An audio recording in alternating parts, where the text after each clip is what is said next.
नमस्कार, स्वागत है आपका खबर बिहार में। आपके साथ मैं हूं अभिषेक कात्यायन। आरजेडी अध्यक्ष लालू प्रसाद यादव और उनके परिवार की मुसीबतें कम नहीं हो रही हैं। कुछ दिनों पहले पार्टी और परिवार में खटपट होने के बाद अब दानापुर में बन रहे निर्माणाधीन मॉल को ईडी ने सील कर दिया है। यह जमीन राबड़ी देवी, उनके बड़े पुत्र तेज प्रताप यादव और छोटे पुत्र तेजस्वी यादव के नाम पर है। इससे पहले भारत सरकार के पर्यावरण, वन एवं जलवायु परिवर्तन मंत्रालय ने पटना के बेली रोड पर सगुना मोड़ के पास लालू यादव परिवार के बन रहे चर्चित मॉल के निर्माण पर तत्काल प्रभाव से रोक लगा दी थी। 750 करोड़ की लागत से 115 कट्ठा जमीन में यह मॉल बन रहा था।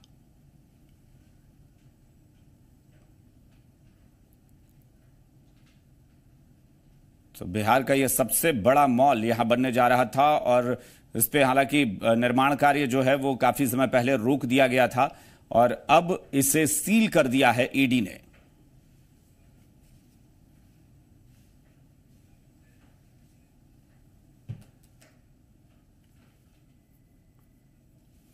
तो पहले से ही मुश्किलें बढ़ी हुई हैं परिवार की और अब एक और इस पर कार्रवाई हुई है।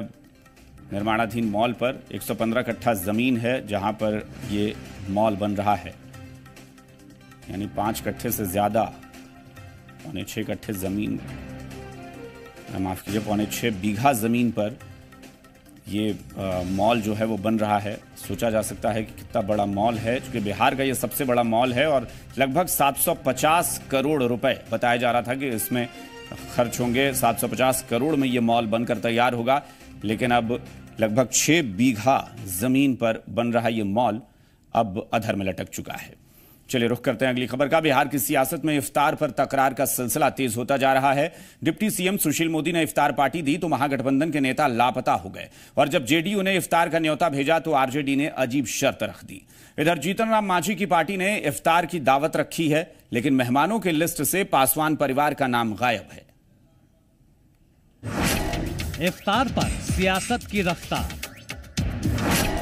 दावत की मेजबानी पर तकरार, एनडीए और महागठबंधन की रार, निमंत्रण पर सियासी वार पलटवार। इफ्तार यानी खुदा की इबादत, पर बिहार में इस पर हो रही है जमकर सियासत। दावत इफ्तार के नाम पर राजनीतिक पार्टियां न सिर्फ अपना अपना हित साधने में लगी हैं, बल्कि विरोधियों को भी नीचा दिखाने की कोशिश हो रही है।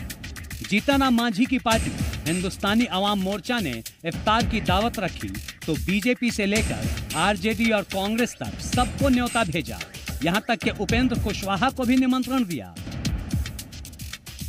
पर पासवान परिवार को इस दावत से दूर कर दिया। कारण बताने की जरूरत नहीं।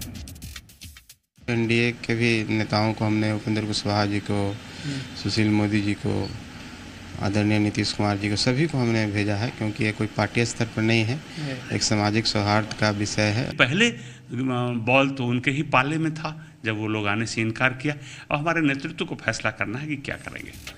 उधर जेडीयू की ओर से बुधवार को हज भवन में दावते इफ्तार का आयोजन किया जा रहा है, जिसमें मुख्यमंत्री नीतीश तो रहेंगे ही, साथ में बीजेपी, आरजेडी और कांग्रेस को भी शामिल होने का न्योता दिया गया है। इफ्तार की मेजबानी करेंगे कांग्रेस से जेडीयू में आए अशोक चौधरी। हम लोगों ने भी सबको आमंत्रित किया है, तेजस्वी यादव को, प्रदेश कांग्रेस के अध्यक्ष को, सब लोगों को हम लोगों ने भी आमंत्रित, तो जो आ सकेंगे आएंगे। जेडीयू के साथ आरजेडी की इफ्तार पार्टी भी बुधवार को ही तय है। तेजस्वी यादव ने तमाम पार्टियों के साथ साथ राज्यपाल सत्यपाल मलिक को भी इफ्तार में बुलाया है, पर जेडीयू की दावत में शामिल होने के लिए पार्टी ने शर्त रख दी है कि पहले नीतीश कुमार को आरजेडी के इफ्तार में आना होगा। मैं उम्मीद करता हूं कि अगर नीतीश बाबू मेरे यहाँ आएंगे तो हम लोग भी जरूर से जाएंगे। बता दें कि इससे पहले सुशील कुमार मोदी की इफ्तार पार्टी में भी महागठबंधन से कोई नेता शरीक नहीं हुआ था। जाहिर है इफ्तार के मौके पर भी पक्ष और विपक्ष में तकरार की सियासत बढ़ती जा रही है। आशुतोष चंद्रा, जी मीडिया, पटना। कल होने वाली आरजेडी के दावते इफ्तार के निमंत्रण कार्ड पर लालू यादव का नाम नहीं है, जबकि कार्ड पर राबड़ी देवी, तेजस्वी यादव और तेजप्रताप यादव का नाम है। अब इसे लेकर विपक्ष सवाल उठा रहा है। जेडीयू ने तंज कसते हुए कहा है कि परिवार ने भी लालू का साथ छोड़ दिया है, जबकि कांग्रेस और आरजेडी ने विपक्ष को नसीहत दी है कि वो इस तरह की राजनीति न करें। देखिए, बिहार की जनता ने तो लालू जी को भी छोड़ दिया, आरजेडी को भी छोड़ दिया। अब आरजेडी ने लालू यादव को छोड़ दिया, ये खबर जरूर है, इसलिए कि लालू यादव एक जो बैगेज होता है ना, उस तरीके से अब बोझ की तरह राजद के नेताओं को दिखने लगे हैं और गंभीर फूट की खबरें हैं। तेजस्वी राबड़ी के कार्यक्रम में लालू जी का नाम नहीं होना आश्चर्य पैदा करता है। अब लगता है उनकी भ्रष्टाचार की छवि और उनके सजायाफ्ता होने के वो लोग भी बचना चाह रहे हैं। कूद धन चोरी से पैदा तो किया और उसकी सजा वो अकेले ही भुगत रहे हैं, लेकिन परिवार भी उनको अब किनारा करने लगा, ये दिखाई देने लगा। ये सब सामान्य चीज़ें हैं। ऐसी चीज़ों पर भी अगर बीजेपी रिएक्ट कर रही है तो मुझे लगता है पॉलिटिकली वो करप्ट पार्टी हो गई है, जिसको एक तरह से कहिए कि मानसिक रूप से दिवालिया हो गई भारतीय जनता पार्टी। तभी इस तरह के बयान देते हैं वो लोग। तो सब लोग जान रहे हैं भाई, राबड़ी देवी हैं, तेजस्वी हैं, तेजप्रताप हैं, पूरी पार्टी है, पार्टी उनकी है, तो इसमें कहीं कोई शुभा नहीं है। खामखा क्यों जो है अदालत का जो आदेश है उसके साथ छेड़छाड़ कहीं हो, इसलिए उनका नाम नहीं है। चलिए अब बात करेंगे मतभेद पर तेज सियासत की। सोमवार को तेजस्वी और तेजप्रताप ने साफ किया कि दोनों भाइयों के बीच कोई मतभेद नहीं है, लेकिन इसके बाद भी इस मुद्दे पर बयानबाजी थमने का नाम नहीं ले रही है। जेडीयू नेता अशोक चौधरी ने कहा कि दोनों भाइयों के बीच सब ठीक रहना चाहिए, जबकि आरजेडी उपाध्यक्ष शिवानंद तिवारी का कहना है कि तेजप्रताप ने गंभीर बात नहीं कही थी, बिना वजह इसे तूल दिया गया। नहीं, हमको नहीं होना नहीं चाहिए। भाइयों में आपसी वैमनस्यता होना नहीं चाहिए। भाइयों का प्रेम बना रहे सबके लिए। आज उनके घर में, कल हमारे घर में हो सकता है। तेज प्रताप ने उचित समय पर सही बात उठाया है। ये सच है कि आरजेडी गलत लोगों से भरा पड़ा है, वो शहाबुद्दीन हो या राजवल्लभ यादव हो। ऐसे लोगों से यदि तेज प्रताप मुक्ति पाना चाहते हैं तो मेरी शुभकामनाएं उनके साथ है, उसको तुरंत निकालना चाहिए। तेज प्रताप ने जो कोई सवाल उठाया था, कोई ऐसा गंभीर सवाल नहीं था, ऐसा कोई बेसिक सवाल नहीं था, कोई सैद्धांतिक और नीतिगत सवाल नहीं था जिस पर कोई मतभेद था। वहीं बीजेपी और जेडीयू ने एक बार फिर साफ किया है कि एनडीए में सीएम नीतीश के नाम पर कोई मतभेद नहीं है। जेडीयू नेता अशोक चौधरी ने कहा कि बिहार में नीतीश कुमार के चेहरे पर चुनाव लड़ा जाएगा। नीतीश कुमार जी के साथ तो पहले भी सरकार हम लोगों ने बनाई है, उनके नेतृत्व में और सुशील जी के नेतृत्व में बिहार ने अपना गौरव हासिल किया है, विकास की गति बढ़ी है। तो इसमें तो हमारे बड़े पार्टनर हैं बिहार में, इसमें हम लोग पहले से भी सरकार चलाए हैं, तो इसको लेकर दुविधा नहीं। और जब हम साझा सरकार चला रहे हैं तो बिल्कुल बातचीत से चीज़ें स्पष्ट हो जाएंगी, कहीं से कोई दिक्कत और तनाव नहीं। नीतीश कुमार के अलावा कोई चेहरा हो ही नहीं सकता है। नीतीश कुमार का व्यक्तित्व इस तरह का है, जिस तरह के बिहार में उन्होंने काम किया है, जिस तरह से लोगों का एक्सेप्टेंस है नीतीश जी के लिए, मैं समझता हूँ कि बिहार को प्रगति के पथ पर लाए हैं। उनके नेतृत्व में आया है। एनडीए भी पार्ट था, मैं नहीं कहता कि उसमें एनडीए की भूमिका नहीं है, लेकिन चेहरा तो नीतीश ही कुमार था, तो निश्चित रूप से नीतीश कुमार के चेहरे से फायदा होगा एनडीए को। और अब बात आरजेडी नेता भाई वीरेंद्र के बहके बोल की। भाई वीरेंद्र ने एनडीए के खिलाफ मर्यादा से बाहर जाकर बयान दिया है। उन्होंने बक्सर में पार्टी नेताओं और कार्यकर्ताओं से मुलाकात के बाद एनडीए नेताओं पर ऐसा कुछ कह दिया जिस पर सियासी बवाल हो गया। उतारने का काम करेगी और जनता को जो अधिकार मिला है वोट के चोट से सरकार बनाना, सरकार को गिराना, इस बार जनता उसके साथ साथ सोटा लेकर भी गांव-गांव खड़ी है एनडीए के लोगों को मरम्मत करने के लिए, जिसने देश के किसानों को लूटने का काम किया, जिसने बेरोजगारों को और बेरोजगार बनाने का काम किया। बिहार में छात्रों का आक्रोश थमने का नाम नहीं ले रहा है। इंटर का रिजल्ट जारी होने के बाद पटना के बीएसईबी ऑफिस से निकली चिंगारी राज्य के दूसरे जिलों में फैल रही है। बोर्ड के खिलाफ प्रदर्शन कर रहे छात्रों का आरोप है कि उनके भविष्य के साथ खिलवाड़ किया जा रहा है। बीएसईबी के खिलाफ जारी है प्रदर्शन। बीएसईबी पर छात्रों को नहीं है भरोसा। छात्रों को सता रही है भविष्य की चिंता। पटना के बाद पूरे प्रदेश में प्रदर्शन। 6 जून को इंटर का परिणाम जारी हुआ और 7 जून से रिजल्ट में गड़बड़ी को लेकर छात्रों का संग्राम शुरू हो गया। बीएसईबी के अजब गजब कारनामे सामने आने लगे। किसी का पिछले साल का मार्क्स कॉपी हो गया, किसी को पूर्णांक से ज्यादा अंक मिल गए, तो किसी का जेंडर ही बदल दिया गया। यही नहीं, सही जवाब देने के बाद भी किसी की 0 मार्किंग हो गई। बवाल बढ़ा तो अब बोर्ड और शिक्षा मंत्री स्क्रूटनी में सब ठीक करने का भरोसा दे रहे हैं, लेकिन जैसे जैसे देरी हो रही है, छात्रों का संयम जवाब देने लगा है। आज हम लोग जो कल प्रोटेस्ट कर रहे थे, वहाँ पर हम लोग को पकड़ गया, लाठी मारा गया, पकड़ कर छात्रों को मारा गया बुरी तरह से। सीबीआई जांच की मांग करते हैं और कॉपी को रीटोटलिंग नहीं, रीचेक की मांग करते हैं। ये सर एग्जाम दिए सर, सब कुछ सही है सर। जाकर दोबारा मैंने जांच भी कराया, लेकिन हमारा रिजल्ट सर पूरा एब्सेंटी, कुछ आया ही नहीं है सर। मान लीजिए हम इतना तो मतलब कमजोर नहीं हो सकते पढ़ने की, थ्योरी मेरा एक भी नंबर नहीं आया है। नतीजों के बाद फेल छात्रों के साथ वो छात्र भी परेशान हैं जिनकी मार्कशीट में गड़बड़ियां हैं। छात्रों के इस आक्रोश ने विपक्ष की राजनीति को बैठे बिठाए एक मुद्दा दे दिया है। नेता प्रतिपक्ष तेजस्वी यादव ने इंटर रिजल्ट को लेकर सरकार पर वार किया है। हमारे मुख्यमंत्री क्या सोए हुए हैं? क्यों चुप्पी नहीं तोड़ रहे हैं भाई? शिक्षा मंत्री क्यों चुप हैं? जो शिक्षा के आपके जितने बड़े बड़े अधिकारी हैं जिनको जिम्मेदारी दी गई है, आखिर ये किसकी गलती है? और इसकी क्या गारंटी है कि ये भविष्य में फिर से रिपीट ना हो? आप किसी के प्रति एक्शन लेंगे नहीं, जो गलतियां कर रहा है तो उसका तो मन जो है और बढ़ेगा। अखबार में विज्ञापन देकर भी एक एक बात का, एक एक आरोप का जवाब दिया गया है। अगर कहीं कोई त्रुटि है, लोग आवेदन करें, उसकी जांच की जाएगी कि वास्तव में त्रुटि है कि नहीं है, और उसका परिमार्जन किया जाएगा। इसलिए मैं लड़कों से भी कहूँगा, कोई बहकावे में ना आए। सवाल गंभीर हैं, क्योंकि ये कोई पहला साल नहीं है जब छात्र बीएसईबी पर इस तरह के गंभीर आरोप लगा रहे हैं। पिछले 2 साल से लगातार ऐसी गड़बड़ियां सामने आ रही हैं। हैरानी इस बात की है कि बोर्ड हर सुधार के दावे तो करता है, लेकिन पुरानी गलतियों से कोई सबक नहीं लेता। सहयोगी संजय के साथ नवजीत, जी मीडिया, पटना। पूर्व शिक्षा मंत्री अशोक चौधरी ने बीएसईबी के अध्यक्ष आनंद किशोर पर निशाना साधा है। जी बिहार झारखंड से खास बातचीत में अशोक चौधरी ने कहा कि खराब रिजल्ट की जिम्मेदारी अध्यक्ष को लेनी होगी। साथ ही अशोक चौधरी ने इस पद पर किसी शिक्षाविद को बिठाने की वकालत की है।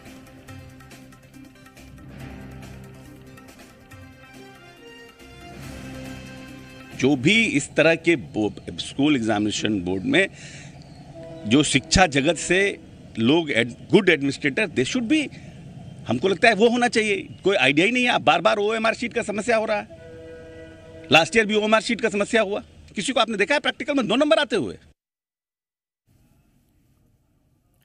लोकतांत्रिक जनता दल के नेता और पूर्व सांसद शरद यादव ने पटना में आज मीडिया से मुखातिब होकर अपनी बात रखी। इस दौरान शरद यादव ने केंद्र और राज्य सरकार पर जमकर निशाना साधा।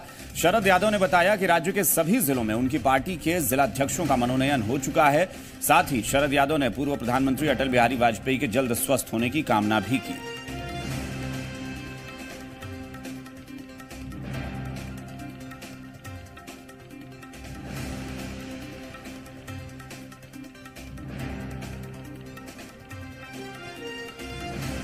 एक तरफ केंद्र और राज्य सरकार पर जमकर हमला बोला शरद यादव ने, वहीं यह भी कहा कि अटल बिहारी वाजपेयी बारे में चिंतित हूं और मैं सोचता हूं कि वो फिर से नए सिरे से स्वस्थ होंगे।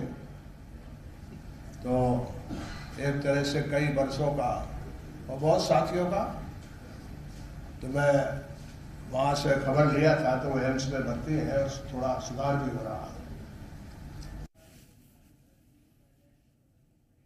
एक बार फिर आपको बता दें कि आरजेडी अध्यक्ष लालू प्रसाद यादव, उनके परिवार की मुसीबत कम नहीं हो रही है। कुछ दिनों पहले ही पार्टी और परिवार में खटपट की खबरें आई थी। अब दानापुर में बन रहे निर्माणाधीन मॉल को ईडी ने सील कर दिया है। इस वक्त जी मीडिया संवाददाता आशुतोष चंद्रा हमारे साथ जुड़ गए हैं। सीधा रुख करते हैं आशुतोष का। आशुतोष, बताएं क्या जानकारी मिली है? चूंकि कार्रवाई हुई है और पहले से भी कई सारे आरोप लालू परिवार के सदस्यों पर चल रहे हैं, लेकिन अब ये सबसे बड़ी संपत्ति आप कह सकते हो परिवार की, जो इस वक्त अब ईडी के शिकंजे में आ गई है। देखिए, ज़रूर हम तस्वीर भी दिखाना चाहेंगे। ये वही जगह है जहां पर आप देख सकते हैं कि ईडी की तरफ से जो सील लगाई गई है वो यहां पर नज़र आ रही है। और ये पूरा जो एरिया है वो ओपन एरिया है 3 एकड़ का, और बाज़ाब्ता यहां पर गेट बनाया गया है और यहाँ पर सील लगा दी गई है।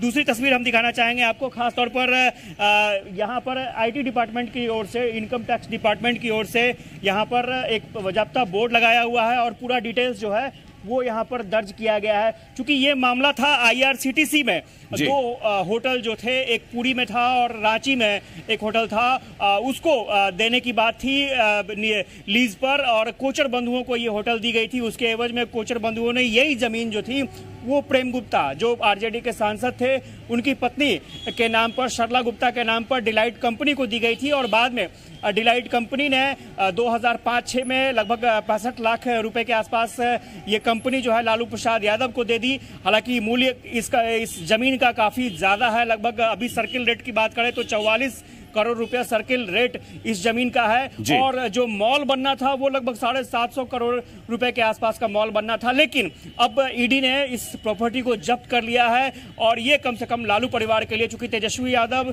तेज प्रताप यादव और राबड़ी देवी के नाम पर ये प्रॉपर्टी थी, तो ये प्रॉपर्टी अब उनके हाथ से निकल चुकी है। और जो ईडी थी उसने कहीं ना कहीं जांच के क्रम में इस प्रॉपर्टी को गलत पाया है। जी बिल्कुल, चलिए बहुत बहुत शुक्रिया आशुतोष इस पूरी जानकारी के लिए। तो आशुतोष चंद्रा वो दिखा रहे थे तस्वीरें कि वहां जो गेट बनाया गया है उस पर ईडी ने जो सील लगा दिया है। अब ये जमीन जो है वो ईडी के कब्जे में आ चुकी है, ईडी ने इस जमीन को सील कर दिया है। पटना में आज नीतीश कैबिनेट की बैठक हुई है, उसमें कई एजेंडों पर मोहर लगी है। कैबिनेट में ई स्टाम्प के माध्यम से रिटर्न दाखिल करने को मंजूरी दे दी गई। इसके अलावा कैबिनेट ने बिहार मद्य निषेध नियमावली 2018 को अपनी स्वीकृति दी है। कैबिनेट ने महिला पुलिसकर्मियों की सुविधा बढ़ाने के लिए 53 करोड़ रुपए की स्वीकृति दी। वेटनरी कॉलेज में संविदा पर बहाल 324 डॉक्टरों की सेवा 1 साल बढ़ाने पर भी सहमति बनी। बटेश्वर गंगा पंप नहर के लिए 176 करोड़ रुपए स्वीकृत हुए हैं। बांग्ला अकादमी के कर्मियों को 5वें वेतनमान का लाभ देने का भी फैसला कैबिनेट की मीटिंग में किया गया है।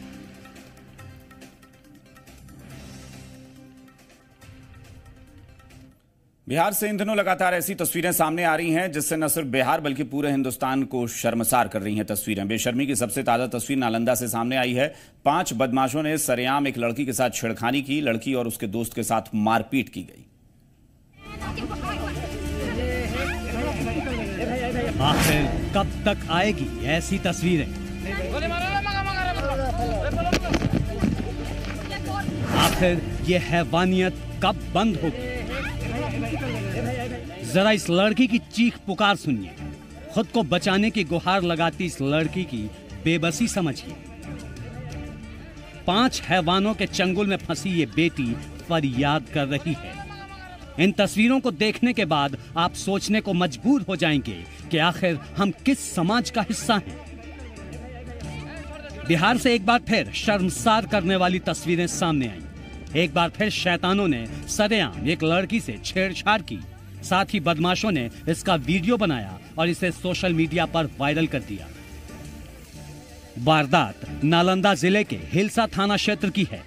हिलसा में बदमाशों ने एक लड़की और उसके दोस्त को अकेला पाकर उनसे बदसलूकी की। 5 बदमाशों ने लड़की से छेड़छाड़ की और उसके दोस्त के साथ मारपीट की। लड़की बदमाशों से खुद को छोड़ने की गुहार लगाती रही, लेकिन बदमाशों का दिल नहीं पसीजा। छेड़छाड़ का वीडियो वायरल होने के बाद पीड़ित लड़की ने थाने में शिकायत दर्ज कराई है। पीड़ित की शिकायत के बाद पुलिस एक्शन में है। पुलिस के मुताबिक छेड़छाड़ करने वाले आरोपियों की पहचान हो गई है और उनके गिरफ्तारी के लिए छापेमारी हो रही है। वीडियो में यही दिखाया जा रहा है कि लड़की अपने ऊपर छेड़खानी का आरोप बता रही है अपने ही गांव का एक लड़के के द्वारा। तो उसी का संज्ञान लेते हुए थाना में, हिलसा थाना में एक प्राथमिकी दर्ज कर लिया गया है। बहुत जल्दी ही वो लड़के को गिरफ्तार कर लिया जाएगा। विपक्ष इन घटनाओं को आधार बनाकर सरकार को कटघरे में खड़ा कर रहा है। बीजेपी के लोग जब से आए हैं, जब से नीतीश जी और इनका बेमेल जोड़ का जो गठबंधन जो बना है, तब से बिहार में महाजंगल राज है। लड़कियों पे जिस तरीके से एक देखिएगा अत्याचार का जो मामला है बढ़ता जा रहा है, कोई कंट्रोल नहीं है। आज बच्चियां बाहर निकलने की बात जो है वो एकदम डर से सहमी हुई है। पिछले कुछ दिनों से बिहार को शर्मसार करने वाली ऐसी तस्वीरें लगातार सामने आ रही हैं। आरोपियों पर कार्रवाई भी होती है, बावजूद इसके आरोपी बेधड़क ऐसी घटनाओं को अंजाम दे रहे हैं। सवाल अभी भी बरकरार है कि आखिर बिहार में कब सुरक्षित होंगी बेटियां? सरकार और सिस्टम को जवाब देना है। दावे तो हो रहे हैं लेकिन जवाब अभी तक नहीं मिल रहा। दीपक, जी मीडिया, नालंदा। नालंदा में हुई बेशर्मी की तस्वीरें आपने देखी। अब बात डर्टी गुरु की। स्कूल जिसे शिक्षा का मंदिर कहा जाता है, जहां बच्चों का भविष्य गढ़ा जाता है, वहीं एक शिक्षक ने गुरु और शिष्य के रिश्ते को दागदार किया। डर्टी गुरु का डर्टी माइंड, शिक्षा के मंदिर में डर्टी पिक्चर।